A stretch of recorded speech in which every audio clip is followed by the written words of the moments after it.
नमस्ते बच्चों। आज हम लोग जो है कि पुनः जो है कि हम लोग ब्रिटिश शासन का साम्राज्य के तक जो है भारत में साम्राज्य फैलाने के जो उद्देश्य रहे, उस पर जो है कि हम लोग काफ़ी चर्चा कर चुके हैं। टीपू सुल्तान तक हम लोग देख चुके हैं। आज इस कक्षा में जो है कि हम लोग देखेंगे कि अंग्रेजों का साम्राज्य विस्तार करने में मराठों के साथ जो संघर्ष हुआ, उस पर जो है कि किन-किन परिस्थितियाँ, कौन-कौन सी परिस्थितियाँ बनी और कैसे जो है मराठों के साथ जो है अंग्रेजों का संघर्ष हुआ, इस पर जो है कि हम लोग इस क्लास में जानने का प्रयत्न करेंगे। मराठों की शक्ति से भी अंग्रेज जो है काफ़ी चिंतित थे। हम लोग पिछले अध्याय में देखे कि भाई किस तरह टीपू सुल्तान से जो है कि हुआ, उसके पहले हम लोग बंगाल में देखे, हैदराबाद देख लिए, अब हम लोग मराठा जो है कि उन लोग को देखते हैं। तो मराठों की शक्ति से भी अंग्रेज जो है बहुत परेशान थे, चिंतित थे। पानीपत की तीसरी लड़ाई में हार के पश्चात जो है मराठा को कई राज्यों में बाँट दिया गया था। इस हार के साथ दिल्ली से पूरे देश पर शासन चलाने का उनका सपना जो है टूट गया। सिंधिया, गायकवाड़, होलकर और भोसले अलग-अलग राज्यों में शासन चला रहे थे। अंग्रेजों व मराठों के बीच 3 युद्ध हुआ। पहला युद्ध 1782 ईस्वी में सालबई की संधि के साथ जो है खत्म हुआ। दूसरा आंग्ल मराठा युद्ध 1803 से 5 के बीच जो है हुआ। इसमें जो है आगरा और दिल्ली के कई भूभाग अंग्रेजों के कब्जे में चले गए।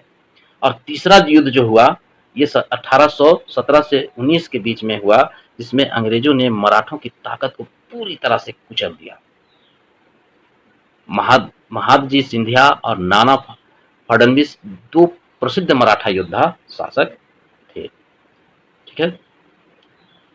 तो सर्वोच्चता का दावा, लॉर्ड मिंटो के बाद लॉर्ड हेस्टिंग्स भारत का गवर्नर जनरल बना 1813 ईस्वी में। देखो ये सारा चीज जो है पूछता है, सबको थोड़ा सा याद रखना कि 1813 ईस्वी में भारत जब भारत के कौन थे जो है कि भारत का गवर्नर जनरल किसको बनाया गया? Lord Hastings. और लॉर्ड हेस्टिंग्स के पहले कौन था? तो लॉर्ड मिंटो था। ठीक है ना। हेस्टिंग्स के भारत आने के पहले तक जो है मुगल सम्राट को औपचारिक रूप से सर्वश्रेष्ठ माना जाता था। ठीक है।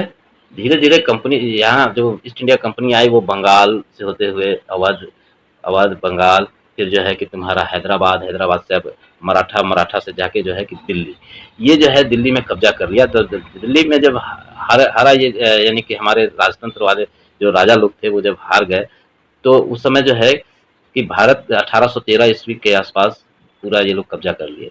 तो हेस्टिंग्स जो है कि जब भारत आए तो ये गवर्नर जनरल बनकर आए लॉर्ड मिंटो के बाद। हेस्टिंग्स के भारत आने के पहले तक मुगल सम्राट को औपचारिक रूप से सर्वश्रेष्ठ माना जाता था, परंतु हेस्टिंग्स ने सर्वोच्चता की एक नई नीति की शुरुआत की। इससे गवर्नर जनरल के रूप में भारत में राजनीतिक श्रेष्ठता को और बढ़ाने का प्रयास किया। भारतीय राज्यों से ऊपर अपनी सर्वोच्च सत्ता को स्थापित करने के लिए जो है उसने काफी प्रयास आरंभ किया, बहुत प्रयास किया उसने। इसके लिए उसने भारतीय रियासतों का अधिग्रहण जो है आवश्यकता अनुसार उन्हें धमकाया, है ना।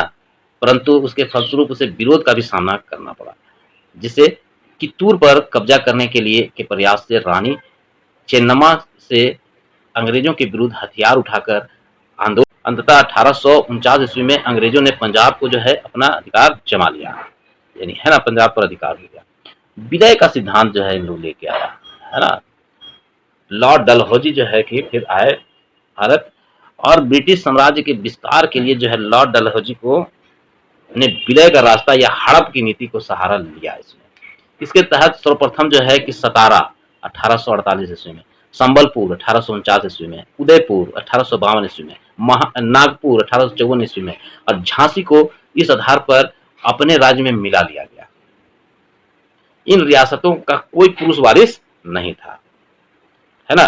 कुशासन का आरोप लगाकर 1856 ईस्वी में अवध को भी अपने नियंत्रण में ले लिया।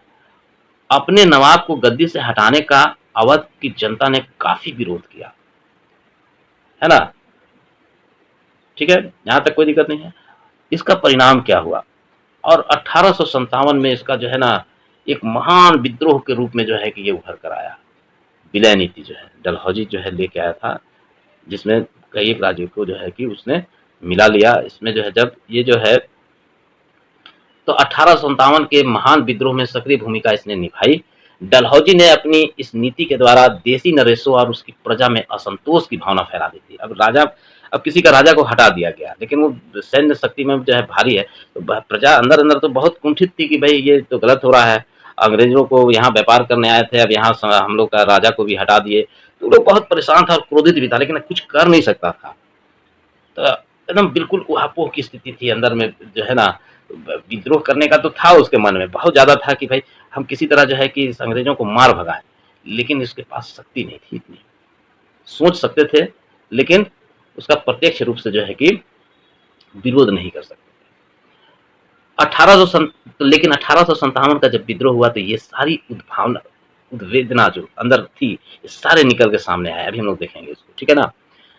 डलहौजी ने इसकी नीति जो है, इस नीति के द्वारा देसी नरेशों और उसकी प्रजा में असंतोष की भावना तो फैला दी, कूट कूट के भर दिया।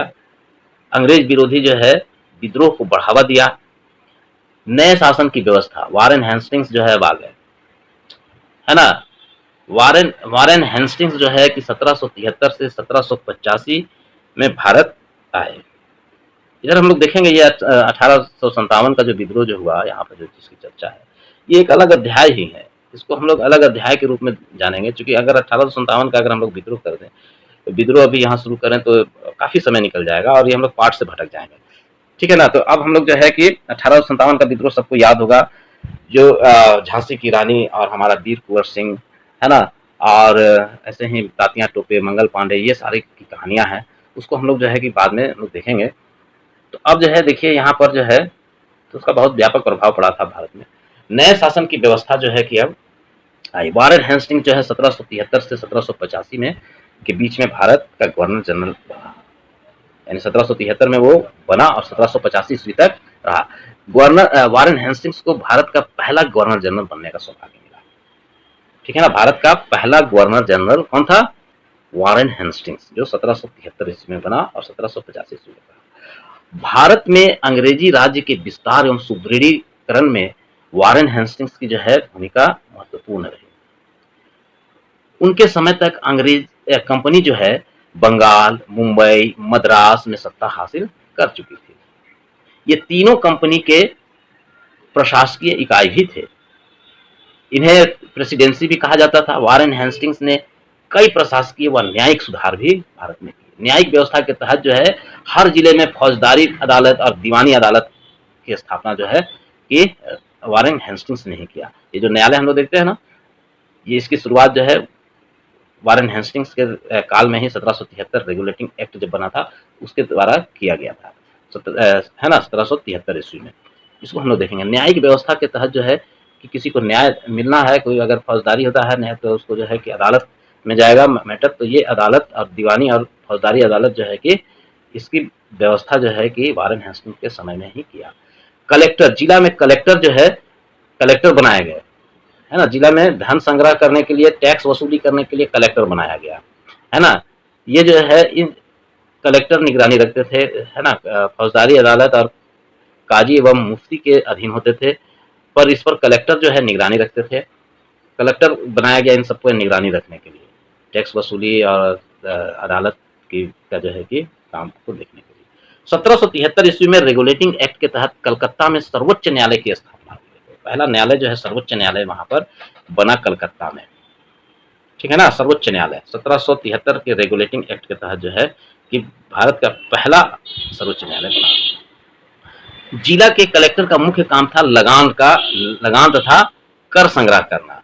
वह न्यायाधीशों, पुलिस अधिकारी की सहायता के लिए जिला में कानून की व्यवस्था को बनाए रखता था। कलेक्ट्रेट जो है कलेक्टर का कार्यालय होता था, जैसा अभी भी है, जहां पर वह प्रशासन का संचालन करता था। देखिए, कंपनी की सेना, कंपनी जो है अपनी सेना रखती थी। मुगल सेना की ताकत जो है घुड़सवार और पैदल सेना थी। मुगलों का जब शासन था भारत में, तो उस समय जो है कि जो सेना का जो ताकत होता था, घोड़ा देखा जाता था और पैदल सेना कितना है इतना देखा जाता था। तीरंदाजी और तलवारबाजी का भी प्रशिक्षण वे लगातार लेते रहते थे मुगल लोग। ग्रामीण इलाकों में भी मुगलों की सशस्त्र किसानों की एक बड़ी सेना थी। स्थानीय जमींदार भी मुगलों की आवश्यकता अनुसार सिपाही की जरूरत को पूरा करते थे। अवध व बनारस में किसानों की सेना में शामिल किसानों को जो है सेना में शामिल करने के पश्चात उन्हें जो है प्रशिक्षण दिया जाता था ताकि वे पेशेवर सैनिक बन सकें। कंपनी भी जब अपनी सत्ता सैनिक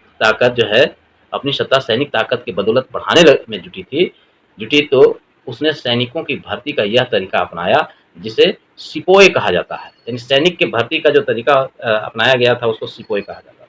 1820 ईस्वी के दशक में घुड़सवार टुकड़ियों की जरूरत कम होती गई और पैदल टुकड़ियों का महत्व जो है बढ़ता गया। बर्मा, अफगानिस्तान और मिस्र में ब्रिटिश फौजें जो है लड़ रही थी, जिसके कारण अंग्रेजों ने अपनी सेना को सशक्त करने के लिए यूरोपीय ढंग से प्रशिक्षण एवं अनुशासित करना शुरू किया।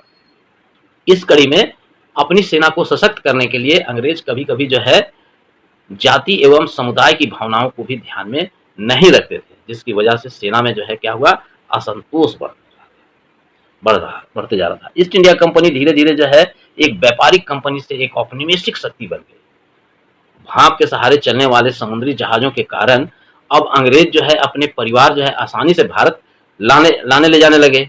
पहले वह समुद्री यात्रा जो है में 6 से 8 महीना लगता था, लेकिन जब भाप इंजन बन गया तो वो समुद्री यात्रा जो है हफ्ता 2 हफ्ता में जो है कि लोग करने लगा। 1857 तक भारतीय उपमहाद्वीप के 63% भूभाग और 78% जो है फीसदी आबादी पर कंपनी का सीधा शासन स्थापित हो चुका था। शेष जनसंख्या पर कंपनी का अप्रत्यक्ष रूप से जो है कि शासन प्रभाव था। इस प्रकार ईस्ट इंडिया कंपनी व्यवहारिक रूप से पूरे भारत पर अपना नियंत्रण कर चुकी थी। यहाँ पर देखिए ये जो आपको दिख रहा है, जितना लाल वाला पोर्शन दिख रहा है, ये 1797 ईस्वी में था, ठीक है ना। और ये 1840 का मानचित्र है, जिसमें जो लाल रंग से जो दिखाया गया है, देखो यहाँ इन नक्शों में भारत का वर्तमान राजनीतिक नक्शे के साथ देखें, तीनों नक्शे में उस इलाके को पहचान करें जो ब्रिटिश शासन के अंतर्गत नहीं था।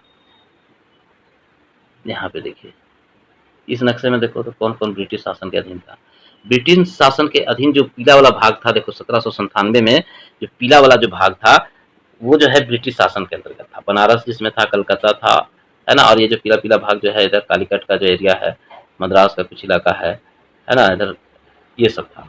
और इसके बाद देखो कि 1840 में जो है लाल वाला भाग में देसी रियासत लोग थे।